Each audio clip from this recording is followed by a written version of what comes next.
Halo semuanya, welcome to my channel. Kali ini kita akan menceritakan cerita yang berjudul Madu Cantik yang Tak Tersentuh. Sebelum kita mulai, jangan lupa untuk di-subscribe, like, dan komen.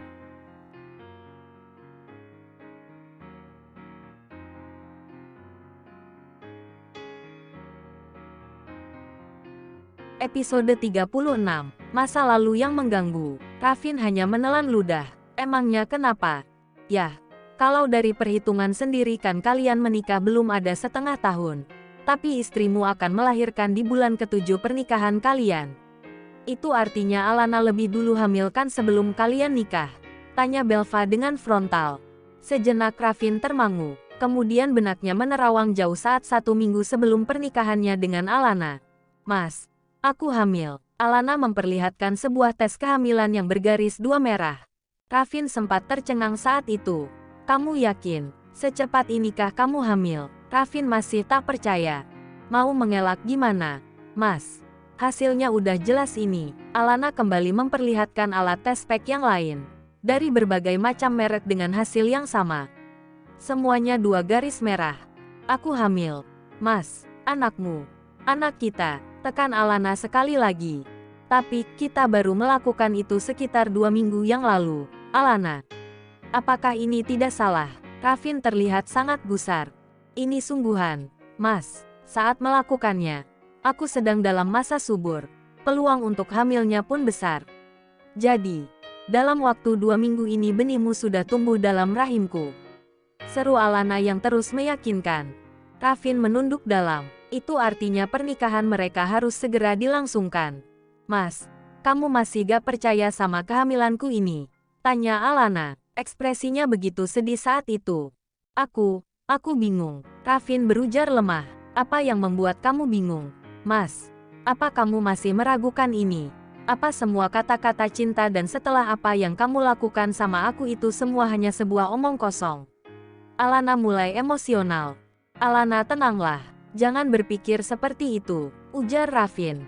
Tapi kamu seperti menolak kenyataan ini, Mas. Kamu seolah tidak percaya kalau aku sedang mengandung anakmu. Pekik Alana. Aku percaya.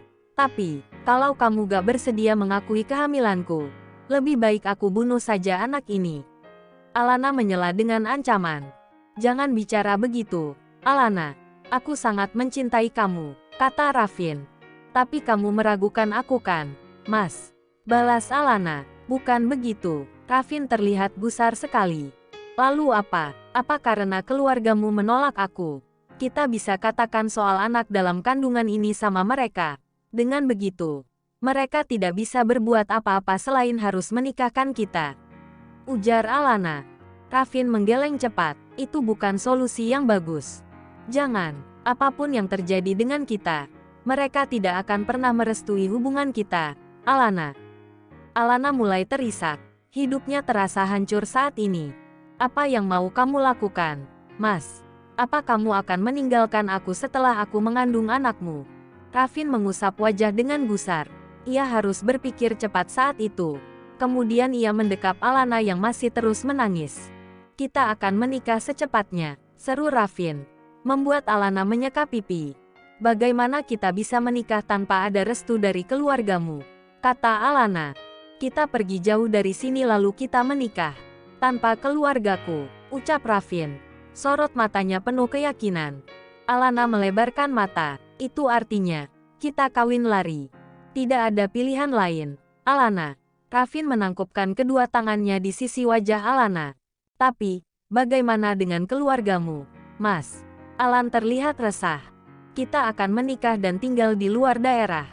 Aku akan mengatakan bahwa proyek terbesarku ada di sana. Mereka tidak akan tahu lagi soal kita. Kita akan hidup berdua dan bahagia di sana. Jelas Rafin. Saat itu kebetulan ia memang sedang menyelesaikan pembangunan rumah barunya. Alana tersenyum dalam tangisnya. Apa kamu serius, Mas? Tanya Alana memastikan. Aku sangat mencintaimu, Alana. Apapun akan aku lakukan demi bisa bersamamu. Kamu yang terbaik untukku, ucap Rafin. Membuat hati kekasihnya berbunga-bunga. Kamu mau kan menikah denganku? Alana nyaris melompat kegirangan. Akhirnya kalimat itu terucap di mulut Rafin. Aku mau. Mas, Alana menerima. Baiklah. Kalau begitu mulai sekarang kita harus cepat mempersiapkan semuanya. Aku ingin minggu depan kita sudah bisa menikah. Ujar Raffin. Jadilah. 1 minggu setelahnya Raffin dan Alana menikah tepat pertengahan Januari. Kemudian Raffin izin pada keluarganya untuk tinggal di Bali. Dengan alasan pekerjaan. Dan membangun rumah di sana. Tanpa memberitahukan alamat lengkapnya. Alana diboyong ke rumah baru itu. Mereka menjalani hari-hari dengan penuh kegembiraan. Sampai setelah 3 bulan menikah, barulah kisah Raffin dan Bella dimulai. Belva hanya menyimak dengan serius setiap cerita yang dipaparkan oleh Raffin. Jadi, Alana beneran udah hamil sebelum kalian nikah? Tanya Belva. Iya, pernikahan kami memang mendadak, karena aku harus bertanggung jawab atas perbuatan kami saat itu. Ujar Raffin. Kamu langsung percaya kalau anak yang ada dalam kandungan Alana adalah anakmu? Tanya Belva. Awalnya aku tidak yakin, tapi aku percaya sepenuhnya pada Alana. Dalam rahimnya adalah benih cinta kami. Ujar Raffin. Sementara Belva hanya mencebikkan bibir. Dalam hatinya Belva pun berbicara. Dasar lebay. Baiklah. Kalau begitu, semoga persalinannya lancar. Ya, hanya itu komentar Belva. Terima kasih. Sahut Raffin, tapi aku punya sebuah usul, Belva. Apa itu? Tanya Belva. Aku berniat. Bayi kami ingin aku berikan pada keluargaku dan mengatakan bahwa itu adalah anakmu dan aku. Ujar Raffin. Membuat Belva membelalakan mata dengan mulut terbuka. Sinting kamu, umpat Belva. Itu satu-satunya cara agar oma dan ayahku berhenti meminta cucu sama kita. Kata Raffin. Tapi bukan begitu caranya, Raffin. Duh, bisa gak sih kamu itu berpikir cerdas sedikit aja, Raff? Timpal Belva. Ia terlihat geram. Kamu itu tipikal lelaki yang asal ambil keputusan, tanpa mikirin akibat setelahnya. Contohnya pun udah banyak. Tiba-tiba nikahin Alana hanya karena dia hamil. Padahal kehamilannya aja janggal banget. Masa baru 2 minggu berhubungan sama kamu dia langsung hamil? Belva menjeda sesaat ucapannya. Ia sejak awal memang merasa ada yang aneh dengan cerita Raffin soal kehamilan Alana. Terus memutuskan untuk nikah sama aku. Dan berbohong soal pernikahan pertama kamu. Itu resiko yang besar sekali. Kalau aku jahat, bisa aja saat hari pertama aku melihat Alana aku langsung kembali pulang dan membongkar semua kebusukan kamu. Lalu sekarang, kamu tiba-tiba meminta aku untuk mengakui anakmu dan Alana di hadapan keluargamu. Itu bodoh sekali, Raffin. Apa kamu tidak berpikir, bayi itu akan dilahirkan 2 bulan lagi? Sedangkan seperti yang semuanya ketahui saat ini bahwa aku tidak sedang mengandung. Apa yang akan mereka pikirkan tentang bayi itu, Raff? Belva menarik napas dalam-dalam, kemudian mengembuskan perlahan. Tidak habis pikir dengan jalan pikiran Raffin. Aku tahu itu, makanya kalau kamu setuju rencanaku ini, aku mau kita bilang sama keluarga kalau sekarang kamu sedang hamil. Raffin memiliki usul yang konyol lagi. Ah, cukup, Raffin. Aku rasa bukan hanya Alana yang harus berobat jalan sama dokter kejiwaan, tapi kamu juga. Akal sehat kamu lama-lama terkikis ya, timpal Belva.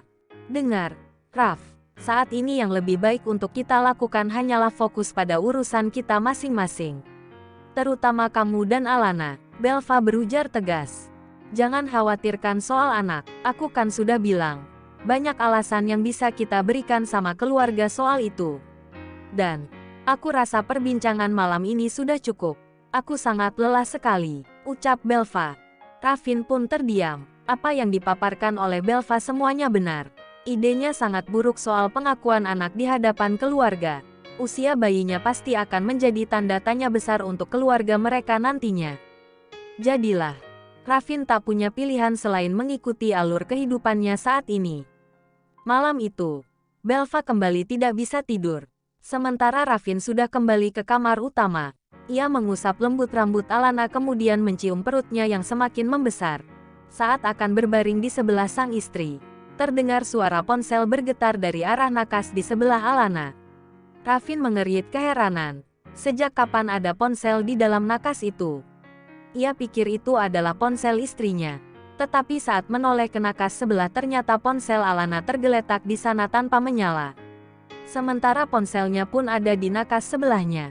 Ponsel siapa itu ya? Gumam Raffin. Ia kembali menoleh pada Alana yang masih tertidur pulas. Getaran ponsel itu terus terdengar. Raffin menjadi terusik dan memilih beranjak dari kasur lalu berjalan menuju nakas di sebelah Alana. Suaranya dari dalam laci ini.